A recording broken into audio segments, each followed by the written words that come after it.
Assalamu alaikum wa rahmatullahi ta'ala wa barakatuhu. Ina muku kowa fatan alkhairi da fatan yadda muka wayi gari lafiya. Allah ka sa mu wani lafiya.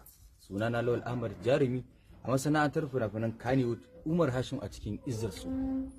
Jiya ana ta kira na mutane da dama daga garuruwa da dama na Najeriya, ana cewa an ce musu na mutu.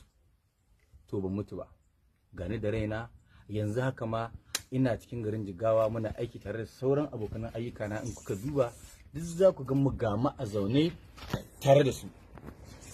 To saboda haka ina so in shaida ma al'umma musulmai masu kaunan mu cewa wannan magana da ake ta yadawa cewa Lawal Ahmed ya rasu, ya mutu, ko ya yi accident, ya yi hadari a mota, ya mutu, to ba gaskiya bace ba. Lawal Ahmed ina nan da raina, kuma ina so mutane su san cewa kowa zai mutu a rayuwarsa, to amma kowanne da lokacinsa. Mu dai lokacin namu bai ba, kuma muna fata da mu da al'umma musulmai na duniya gabaki daya, duk wanda Allah zai ɗauki ransa muna masa fata ubangiji Allah ya sa ya cika da kalmar shahada, ya cika da imani. Amma wannan jita-jita da ake cewa Lawal Ahmed